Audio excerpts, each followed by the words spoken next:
So I'm talking briefly about Raymond already talked a bit about that. One of the problems when you run your stuff on any HPC cluster, you found exactly the same problems that any developer found when has to deploy stuff on any system that is based on modern cloud approaches, such as AWS or Google Cloud or any other. That is, you can't simply move your laptop on the remote system. So that's basically the problem you find when you use an HPC cluster, where generally you find very old, because it is stable, they are stable platforms, so very old stuff. I mean, very old operating system with old packages, old interpreters, old compilers, and so on. So you have to need to provide some system to deploy on the remote system, on many remote systems for the cluster, all the stuff you need to run your jobs. One general system now used to provide those kind of things is using the containerization platform. That is something that I'm going to explain briefly. What is a container? A container, as provided by HPC cluster, is a sort of virtual machine, which is another quite common used paradigm in the latest, maybe probably 20 years and more, to give you a layer of abstraction in respect with the physical machines. The container is very similar to a virtual machine, but it is more simple. To say that briefly, you are sharing the same kernel, the same basic platform, but you are providing something that is compartmentalized within a sort of virtual environment where you can provide your own custom libraries, languages, and many other resources, including memories, including eventually swap spaces and so on. So generally, in the latest 20 years and more, all programs have been provided some kind of solutions to allow developers to install to run their own stuff on this kind of platforms. That's with a specific objective, that is to try to avoid the problem of having to customize platforms that you can touch, basically. So you have no super user privileges about on those systems. You are constrained by security and so on. But you have to customize your application and use your own libraries. So you are trying to find a way to try to run your own jobs without big problems. The container systems available are many.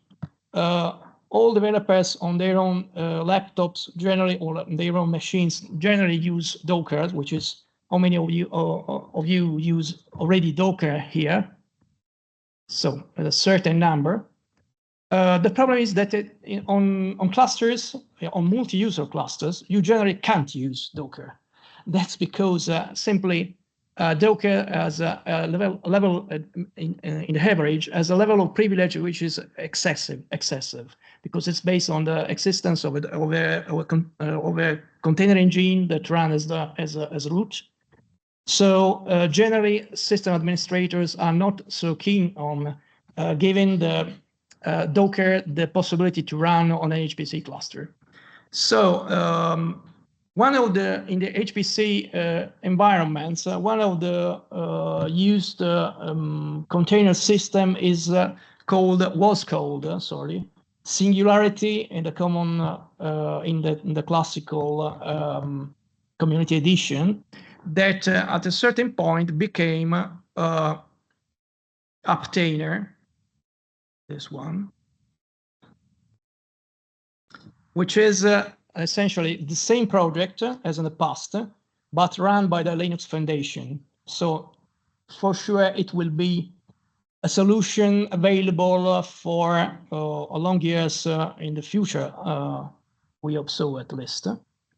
In these 2 days, I helped specifically Antonio and Peter on trying to provide a solution based on Apptiner in order to run exactly the same stuff you already see based on Easy Build on the Spider HPC cluster. So the purpose of this presentation is simply give evidence to how you can find a solution for your own deployment needs by using Apptiner in a way very similar to what some of you can do with Docker. Essentially, all those systems have exactly, let me switch off this one. All these systems share the same approach. That is, means it is required to run a sort of bootstrap for your container. What is the objective of bootstrap? You need to create your own root file system, fill in with all required basic stuff, that is libraries, basic binaries, basic tools. This is the bootstrap phase. Generally, you do this in a sort of root-like, with a sort of root-like privileges, which are not. Generally, it is intended in the sense of a sort of fake root, so it's simulated. But the objective is that one, that is creating your own root file system where you're filling all your stuff you need. And generally, you start from some basic images provided generally by, for instance, multiple organization that can be, for instance, a project that ran a distribution for Linux, the Docker Corporation, or many others. You have multiple ways to bootstrap this kind of basic machine. And on top of that, you need to install your own stuff. That is, what are the libraries and the tools that are not the basic ones, the minimal ones, but the additional ones that are required to run your own things. For instance, a compiler. A compiler is not part of a basic machine. You don't need a compiler in general, but it would be useful to build other stuff.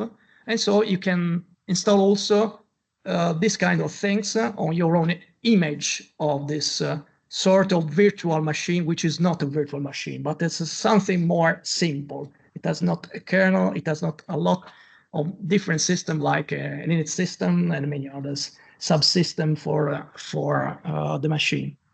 So as an example, we will see how it's prepared. Oh, sorry, this one. Here. Yeah, for instance, PyGeo. This is available on the links I provided on Discord. So for people that already used Docker, an Apptiner start with a definition file where you probably have to increase the font. See?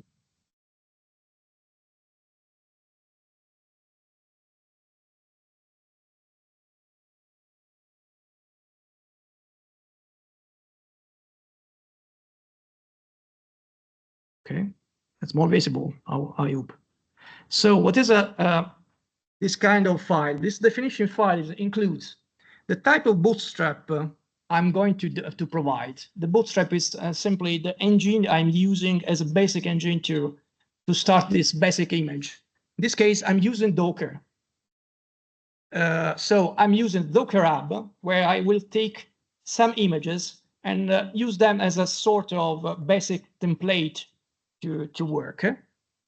Then I provide also the type of images I'm downloading from Docker.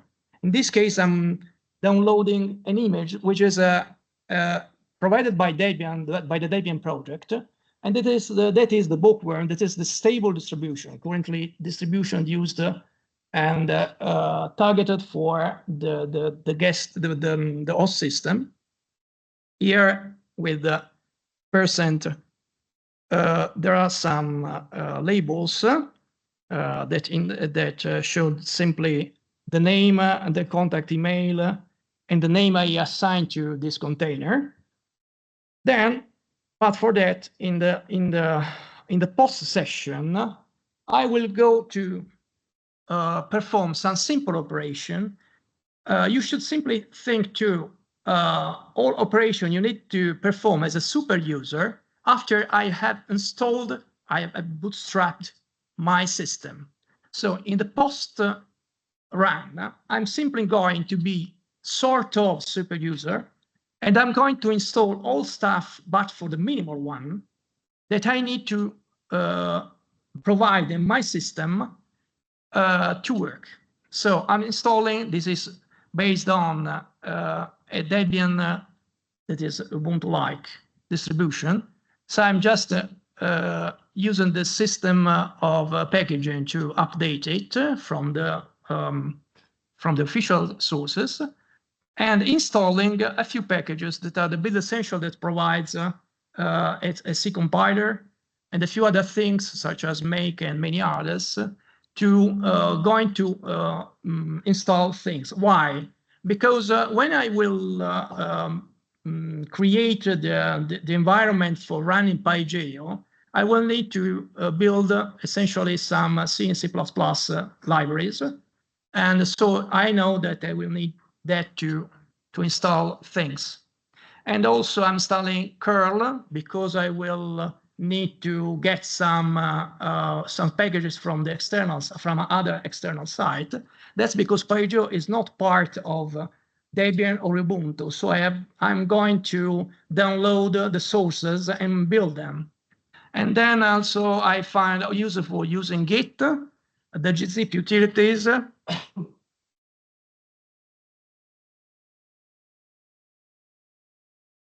tar and zip, the build essential a couple of times. This is a typo. So the make for security, for safety, the CMake, which is another build system used by PyGeo, and a few other libraries that are labeled with the dev, the -dev, the -dev. That is, all those packages are used for development. That means they are used to build other stuff. All the information about these packages are available on the PyGeo sources. There are the README files that describe how you have to install the system. So it's quite immediate to do this thing. The full information are available there. And I'm also going to install Python 3 basic stuff, that is pip and the virtual environment support and NumPy. All them are taken from the Debian repository. So they are directly available as a binaries and can install this system. When I did this, I can move to next step. That is another script where I can move from the super user part of the installation to the common user part of the installation. So as a normal user, I'm going to install using the first step. So I moved from using the Docker provided image to using the PyGeo 1 CIF. I will go to build in the next step, in the first step. And on top of them, I'm going to simply downloading a few stuff, preparing some installation directory for my needs, downloading and uncompressing the sources of PyGeo, and I'm going to follow again the documentation about the sources from PyGeo to build in sequence a series of essentially three different libraries, and on top of them, creating what is required to install PyGeo. Also, I'm going to install via pip a few dependencies. All them are documented in the source file, and going to provide exactly the same thing. Now, if you go here, you will find how materially the container is installed in a simple script that uses these two files. So what I'm going to do is simply running Apptiner, the last three lines, to build the first step as a super user, the second step as a super user, and then run is the as common user step to prepare the final image for PyGeo, which is the PyGeo 2. So I'm using the previous step to build the next one. The final image is a so-called CIF file. The CIF file is my equivalent to a Docker image. So it's essentially the image of the PyGeo container I'm just creating. So what's the objective of this? The objective of this is that once done this creation, this build and run creation, I will create a sort of separated root file system. Imagine that the CIF file is so essentially a full image that that Apptiner can use as my root file system. Anywhere in any moment I run Apptiner to execute stuff. So for instance, in this case, execute Python 3 and running something. So let's see how in practice this can be done.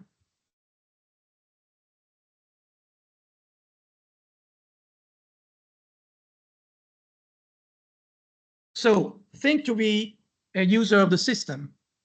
Here already have copied the PyGeo stuff. All this is available directly on the Git, and you can replicate what I'm going to do. So you can simply download in your own home the dev files, both them, and the other file, which is the script install PyGeo for apptiner.sh. Okay, is it visible? I hope so. Anyway, let me increase the size. So this is the one, the first one, the second one, and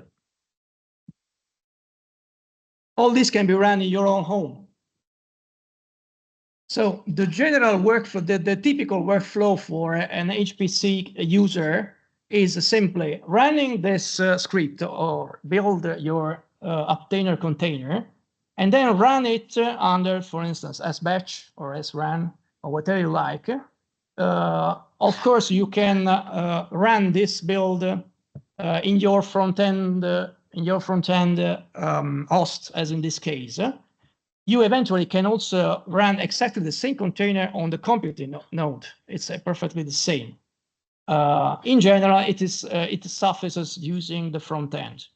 When you run Apptiner as a user, as with a general shell, you will see how it will work in practice using the container. So the first thing to do is creating this CIF file.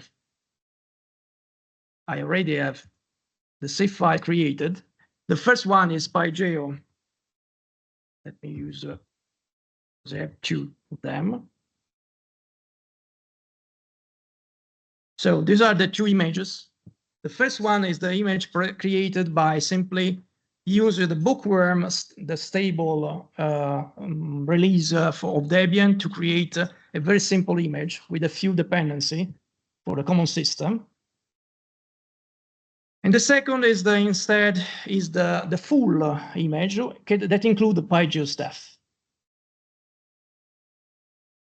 So for instance, one can run Apptiner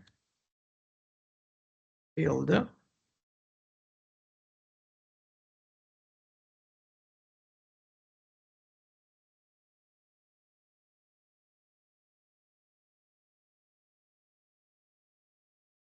this way. Just for as an example, let's see what happened. It's asking to me if I need to rewrite from scratch. Okay, that's no problem. This is the bootstrap phase.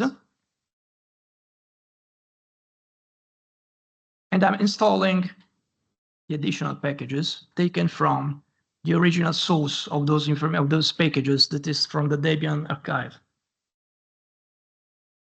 Yeah. Yes. Oh, the thing is on Discord. On the Discord, I think the code, maybe code, Giuseppe, code. The channel is code on the Discord. The channel is the yeah, not the logistic, the other one. Yeah, in Discord, in computing. Don't remember.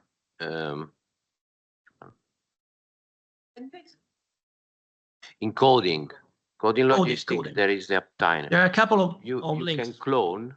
Yeah. You can clone directly the full repository, and then you can run.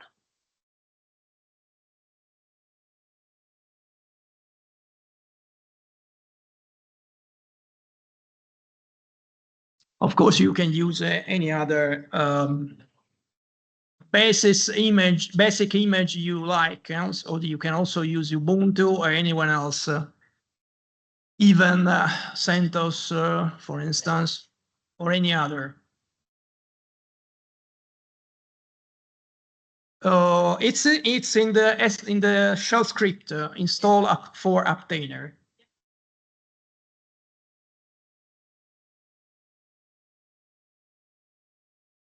This one. So the first what I'm doing to go to what I wrote is the first line after the download of the stuff from the GitHub. The GitHub part is about simply the original libraries used to build stuff for PyGeo. So I'm simulating here the creation of the zip file for the first step. Why I'm using two different steps to perform this operation?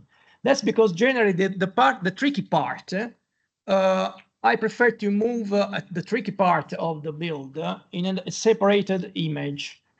You see, it takes a bit of time to install the first model of the image. So if you use two different steps, you are able to falsify your build, because you can use the first step, which is the safest one, the step where you install, I say, standard stuff in a separated image, and then use that image to bootstrap the successive part, which is the most tricky. So this is just a way to be more fast in developing your image. The second step, so, gives the model the name for the second, as in the script. Note that second build provide again the name of the zip file, that is the resulting image, and the model for the definition file, which is the second one. And it works starting from the PyGeo1 definition. Okay. Note that the build phase is always done in a sort of super user, what is called a fake root. So you should consider that you can do anything on that image. Install stuff at system level, change ownership of the files, create every type of contents you like. You will be limited instead when you run. When you use the run phase, you will be limited to be your own user. That's because the second phase is executed as with the privilege of the normal user that are you using. So in this case, my user is this one, GeoCoast Teacher 16. okay, with all the groups. So in this case, I already showed the definition file, and I could do the same thing. So create the second, and using the second definition file. Again, another bootstrap starting from the previous image. In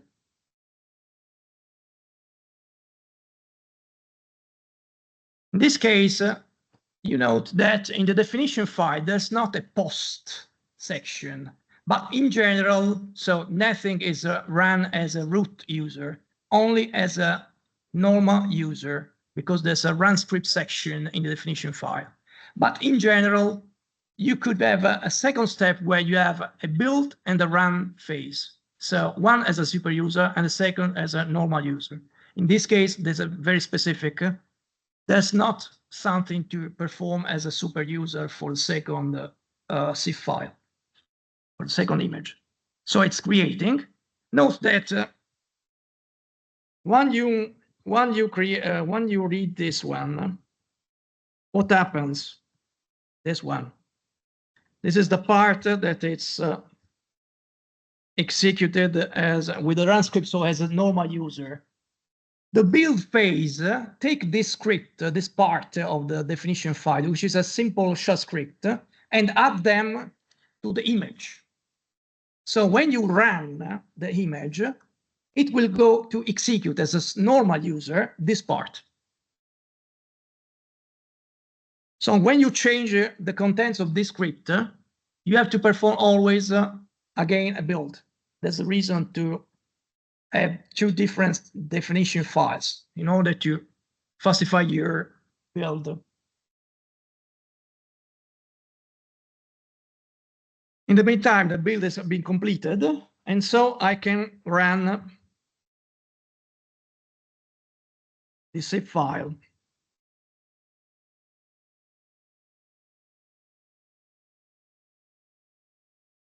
The run is going to build all the PyGeo stuff as a regular user and will install within the area available to the user. What is the area available to the user? Your own. So when you are you are going to run the Apptiner container, you will be available your own on the system. And this will be also available for the front end and for the computing nodes. Always in your own.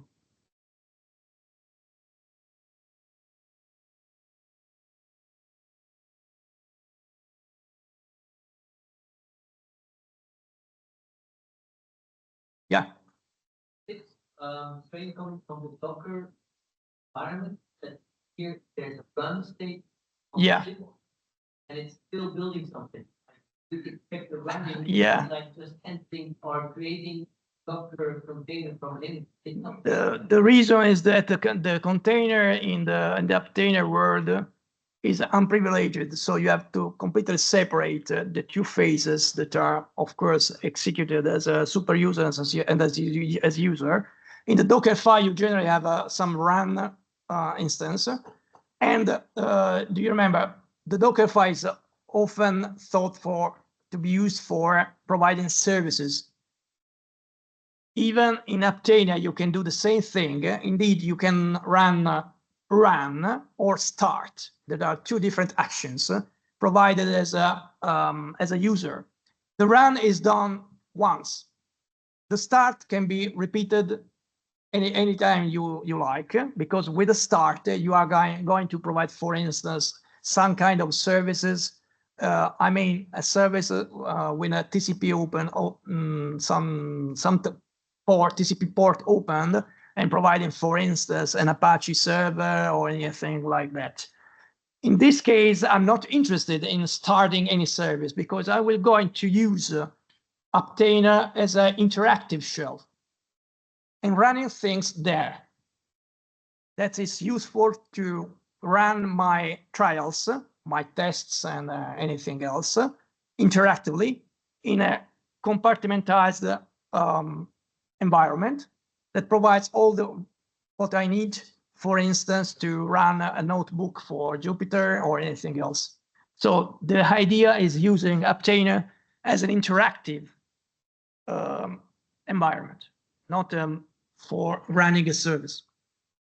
In Docker, you have exactly the same possibility, but generally it's not the workflow typically used in Docker.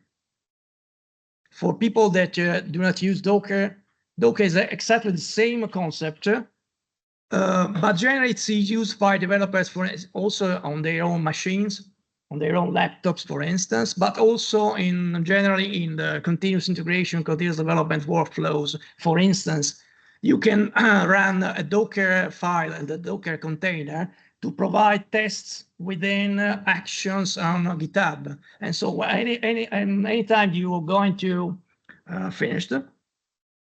anytime you're going to change something on GitHub, you can run within Docker some tests to try build your stuff and run your own script to check if the changes you have provided to the tree and the source are all working correctly. So this is the way often it is used in the GitHub and Git context. Yeah. So yeah. If I'm just checking if my understanding is correct. So anything you put under post runs when you build. Yeah. So anything you put under run script will only run when you run the. Okay. Something. Okay. Okay. Thank you. Of course, in the definition files, there are other sections. So for instance, but for the meta information I used, where's the section here? You see there's a description here of the Docker files. Sorry, not Docker file, of the definition file.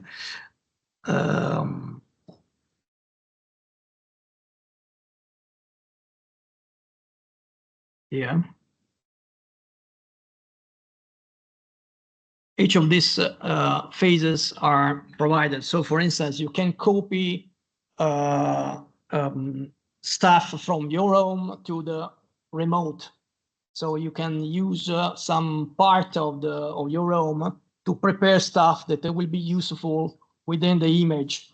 This is generally not to be used for data, for instance, but for something that makes sense. For instance, in this case, I could provide stuff that needs to be installed on the target machine. For instance, some general configuration that you wrote by hand and then install on your final image because useful for your purposes. That's one of the possibility.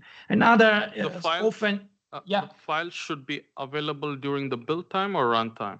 Always. Always. It is copied from your home into the target, image at build time, and then always available after that moment. Okay. So you can also initialize your environment, and so provide to the running image the possibility to have some environment variable defined to provide information about anything you like. Okay, so you can also add those information that are also useful. The definition file so is a list of possible arguments. Here is an example of the multi-stage, which is very useful when one provided this kind of information. There is also an help section. So when you run Apptiner help, for instance, you can give information about what is the purpose of this image, which is not secondary.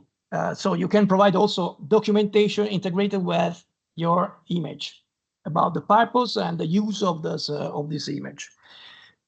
Once done,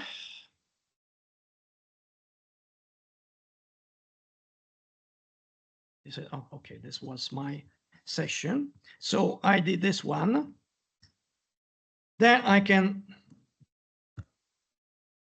run a shell. This is the prompt of the shell, which is quite strange because there's no dollar. But anyway, this is a shell. This is my head here. Again, I am exactly the same in this system. I can run Python. And if all things have gone right, now I have PyGeo installed and can run anything I need to run with PyGeo. Okay. Francesco, can you move up to see this comment? Up. Oops. What? Oh, the command. Yeah. This one. This shell.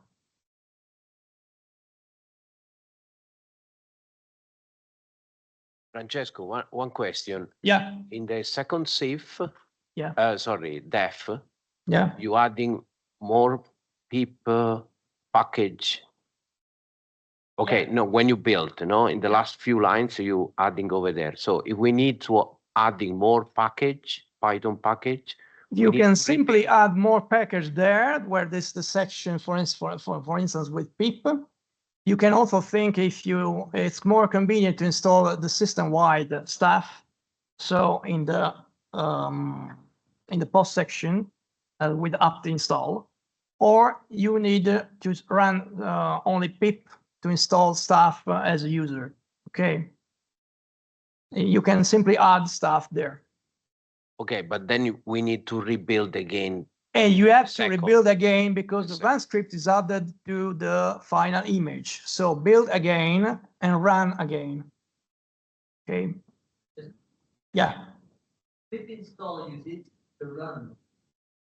Was that done at what level? At user level? At the level? At user level, always. So here, these packages are in the document.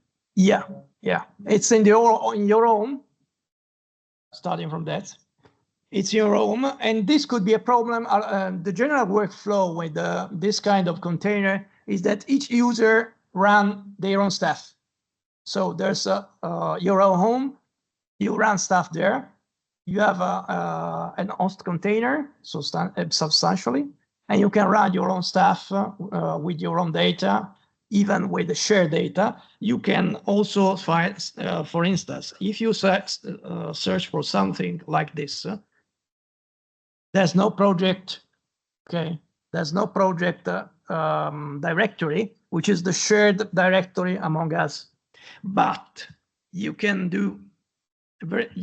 perform this very simple command, bind project, sorry.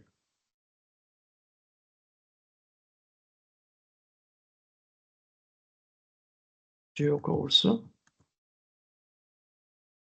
And now,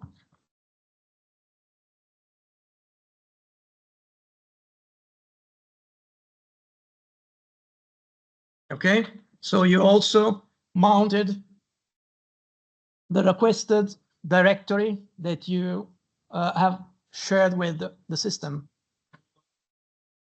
How do I bind /project/geocourse in another directory? Is it possible? Yeah, you can add the other directory by simply adding multiple directory here. You can the full way of building this, it could be this one, /m/t, for instance, and I don't know. Oh, let's see, consist of something like Scratch. I don't think so. I have TMP. Okay. So in this case, I'm mounting project GeoCourse as MNT on the target system, and also creating a shared TMP.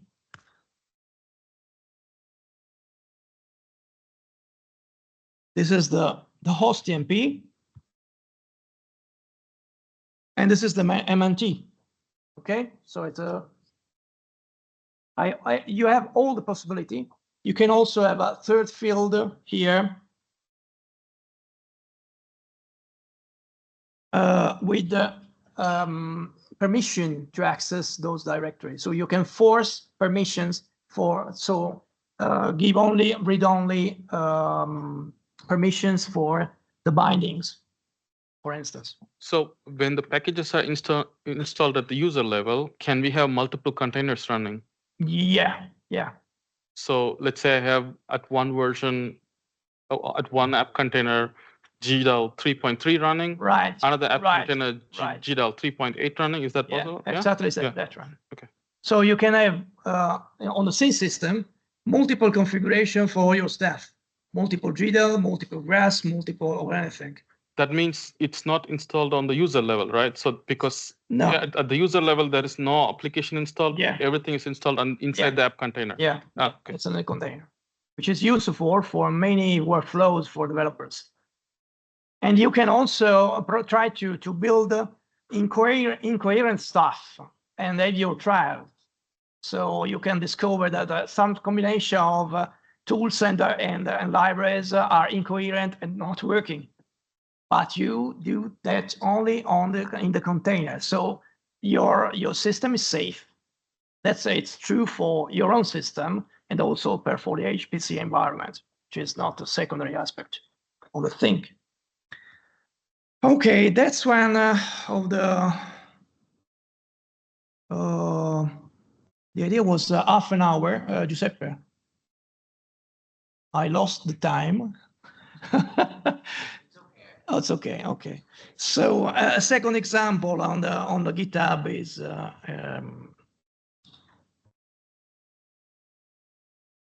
yeah.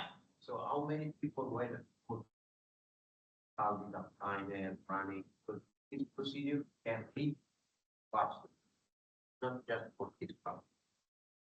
Yeah. Okay. So able to start.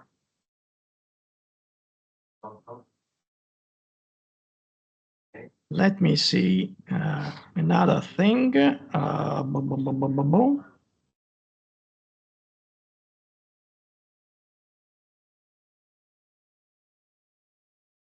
This one, for instance.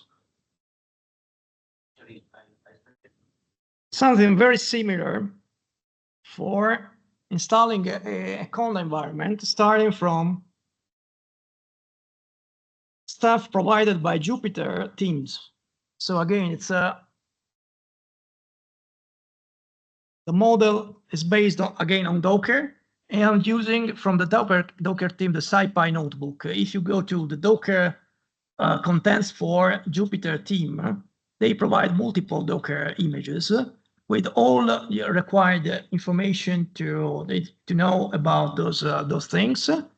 And so this is based on Conda environments. Conda is a quite known environment, mainly used under Windows, but not only Windows, to run stuff written in R, in Julia, in Python, whatever you like.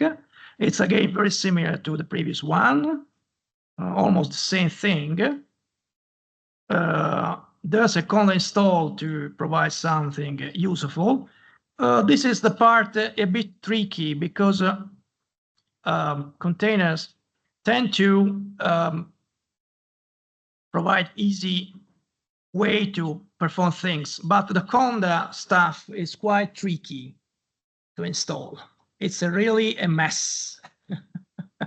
Someone already have some experience about that. One of the problem is that when you create the image, it is not also create the right environment to run stuff. So you have to add a YAML file in order to run a specific environment for your own stuff. The workflow in this case, what is the right workflow, is creating your own Conda environment on your laptop, exporting that environment, and use that exporting, that is a YAML file, to create a global Conda environment for all jobs run in the container, which is the way provided here. Sorry. So in the post phase, I'm copying this file, which is conda .yaml is provided in this case by Antonio. Yeah. He will use that stuff tomorrow to run machine learning stuff, machine learning script. This Conda environment, so it is an exported one, is copied on the system using the files section as a super user. In the post area, I'm going to create an environment based on that YAML file.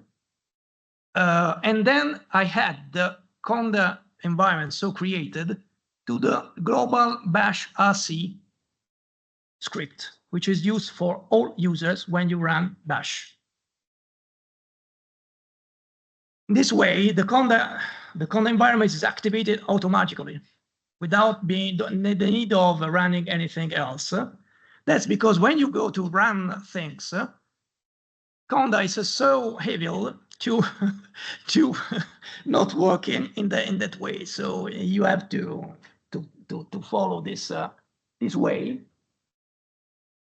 to activate your environment. Of course, you can have a problem if you need to run multiple environments, but you can find multiple ways to work around all this, because you can, for instance, use an environment variable to follow what to write, what is the environment you want to use, and store that environment somewhere in some place on your system and so on. So you can also have multiple environments and decide by environment variables what environment you will go to use. Once done that, in this case, I'm going to simply clone another Git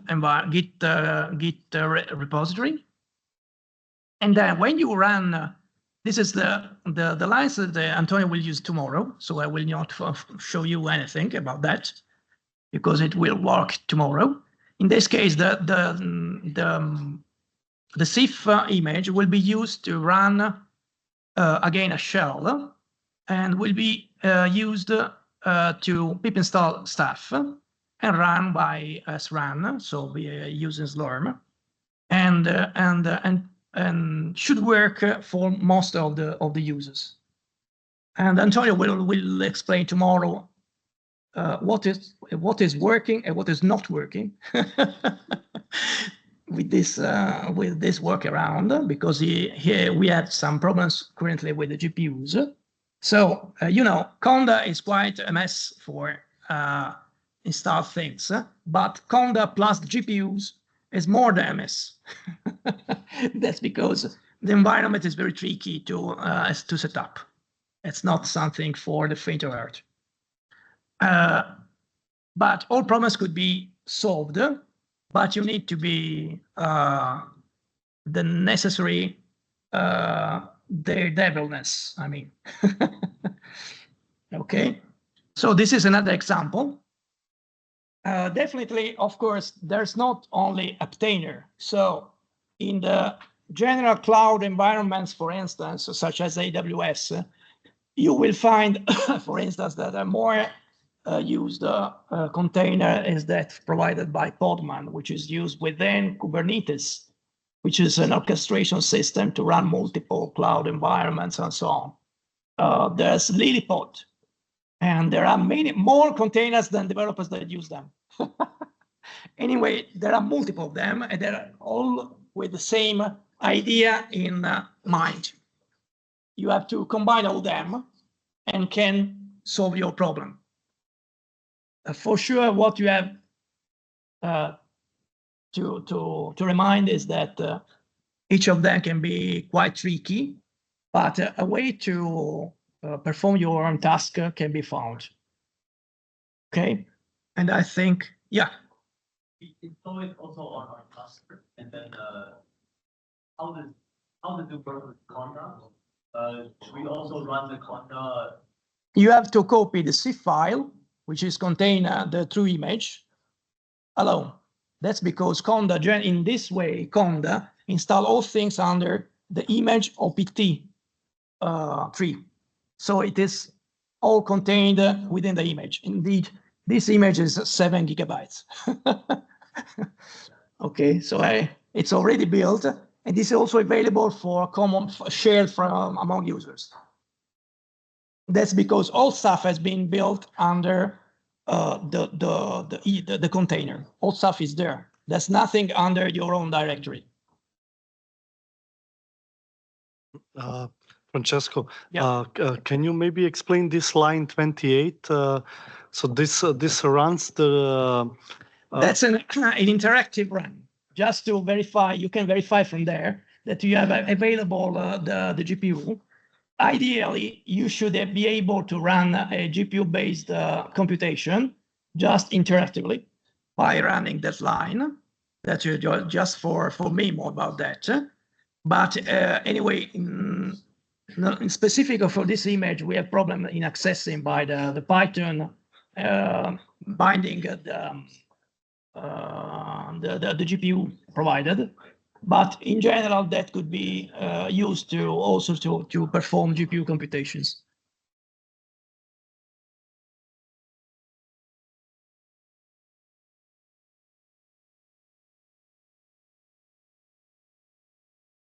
Indeed, the GPU part is also available under the GPU support is available under Conda.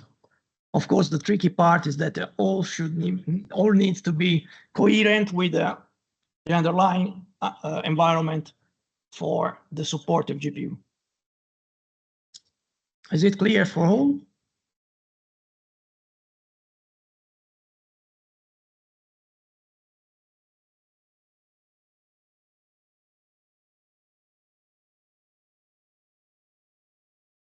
Other questions? I think not. So be sure you have especially the second one that is going to be used from Antonio tomorrow. So run it is Apptiner for Anaconda. Okay, if you want to try, of course. If you want to follow. There's Actually, yeah, we already set up an environment. You're just gonna load the one that I set up. So like you don't really need this to stuff. build. Yeah. Yeah. Yeah. So you're just gonna load mine. Don't worry. There's a zip file available for all that can be used to perform the same trials. That's because the image is quite big. That's a 7 gigabytes of stuff that needs to be built.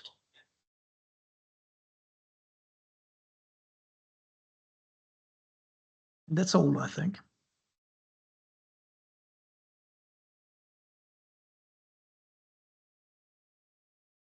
Okay, finished. Can I have a question? You have a question? Oh, Yes, I have a question. Ah, okay. So if one user prepare a .cif, can I give it to someone else, or is it user In dependent? general, yes, but it depends on what you are running in your run part.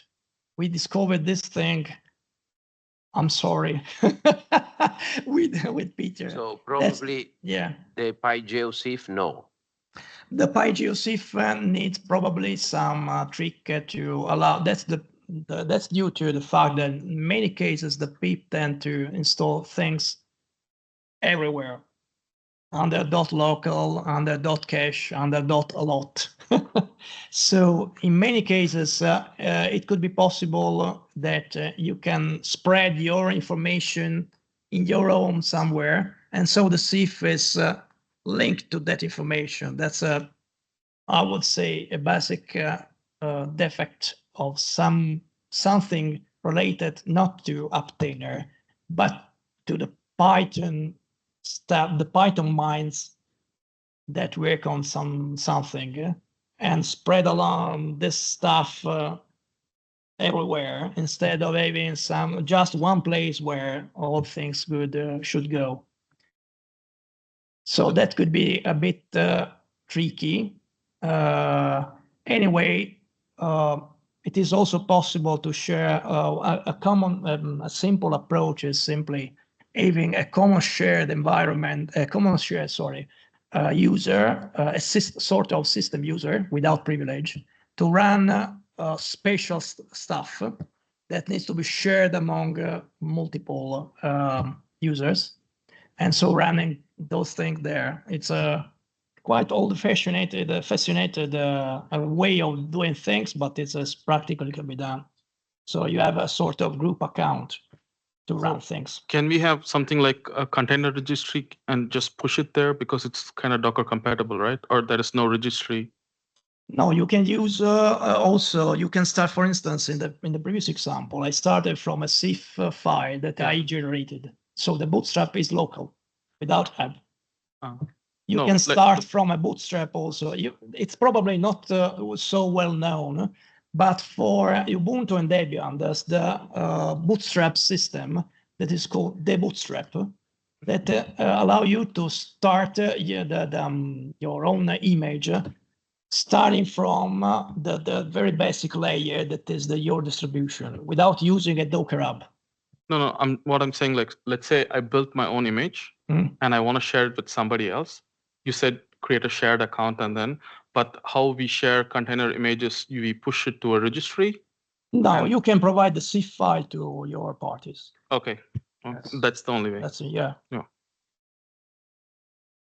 Of course, always it's always better providing recipes, so something like that, because that ensure that your recipes can be run again and produce exactly the same result. So reproducibility should be ensured.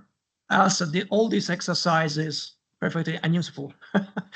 Again, the objective is avoid you providing your own laptop to third parties to run things because only your own laptop is able to run anything. Okay, so this is not the objective of this exercise. You need to provide something that can be reproduced by others without starting from some strange blob provided by other people. A quick question. So if you go to the top of this Conda 2 def, you're going to see that there is a from Conda 1 def there. Is not Conda 1 def, is Conda 1 CIF. Yeah, that's exactly the same strategy I used here. That's because the CIF is used, this one, is used to create another CIF file with a very basic starting point, which is again an image. So this is the starting point is again an image. So you start from that image and add your own stuff. But why are we installing also CUDA 11.2 there? Like that could be potentially a problem since like in my YML file, right? I'm specifying a different. That's because in the multiple trials we did, this part we forgot to remove that.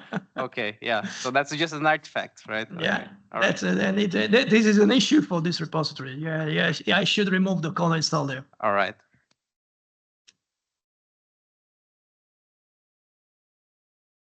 Of course, you should start from a decent combination of Conda environment, which is a challenge per se. Okay, that's not easy because again, a Conda is a mess under multiple point of views.